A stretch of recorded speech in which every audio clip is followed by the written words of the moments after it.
la croix de Jackson pour un sujet presbyte, du coup, c'est pour mesurer la valeur de l'addition, ce qu'on a dit la dernière fois. Et là, pour un sujet jeune, du coup, c'est pas pour mesurer la valeur de l'addition, c'est pour mettre en évidence, du coup, un excès accommodatif ou un retard accommodatif. Puisque sur un sujet non presbyte, on rajoute les CCF, donc plus ou moins 0,50, et on va ensuite rajouter de l'addition. Mais lui, il n'est pas presbyte. Donc du coup, on va juste mettre en évidence ce qu'on appelle le lag et le lead. C'est le positionnement accommodatif. Est-ce qu'il a un excès accommodatif ou est-ce qu'il a une insuffisance accommodative? Un retard accommodatif. Donc on positionne le test, on a dit au revip. Le revip, c'est combien? 40. Donc 40. Ok, donc 2,50. Dioptrie. On le fait en monoculaire puisque c'est accommodatif. Est-ce que vous voyez le symbole là, la croix avec des horizontales et des verticales? Oui. Parfait. C'est plus net les horizontales ou les verticales ou c'est pareil? Les horizontales. Les horizontales. On ajoute du positif parce qu'il a une défocalisation hypermétropique du coup. Ici c'est toujours les horizontales ou c'est pareil? Oui. Toujours les horizontales ou c'est pareil? Oui. Toujours les horizontales ou c'est pareil? Là c'est pareil. C'est pareil. Et voilà, le lag il vaut du coup...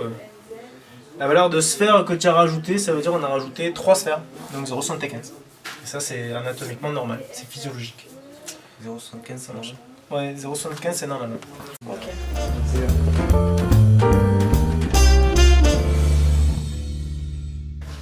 Alors là pareil, tu portes tes compensations théoriques, donc tes compensations de vision de loin, et ce qu'on va faire c'est qu'on va te présenter la croix de Jackson au revip pour mettre en évidence un excès accommodatif. Donc la croix de Jackson c'est fait pour mesurer l'addition pour les sujets presbytes, mais c'est fait aussi pour mettre en évidence un retard accommodatif ou un excès accommodatif sur un sujet qui est non presbyte. Donc est-ce que vous voyez, on le présente tout le temps avec les CCF, donc plus 0,50 moyenne à 90, et on présente la croix de Jackson au revip. Ici, 33 cm. Vous voyez la croix que je vous présente là? Oui. Elle est constituée d'horizontales et de verticales. Lesquelles sont les plus nettes, plus noires, plus contrastées? Les horizontales ou les verticales? Ou c'est pareil? Les horizontales. Les horizontales, donc on présente une défocalisation hypermétropique, donc on met du positif. Là c'est pareil, il y a égalité entre les horizontales et les verticales, ou c'est toujours les horizontales? Toujours les horizontales? Oui. Toujours les horizontales ici? Ou c'est pareil? C'est les deux là. C'est pareil? Ok. Donc le lag il vaut 0,75 et c'est dans les valeurs statistiques. Parfait. Ok.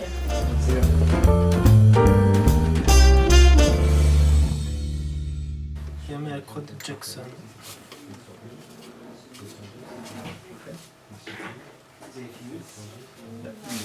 Allez, on est bon? Donc là vous voyez une figure avec des horizontales et des verticales, une croix. Ouais. Il y a lesquelles sont plus nettes, plus noires, plus contrastées? Les verticales ou les horizontales? Ça marche. Est-ce que c'est tout le temps les verticales ici? Oui. Est-ce que c'est toujours les verticales ou est-ce que c'est pareil? Vertical. Est-ce que c'est toujours les verticales ou est-ce que c'est pareil?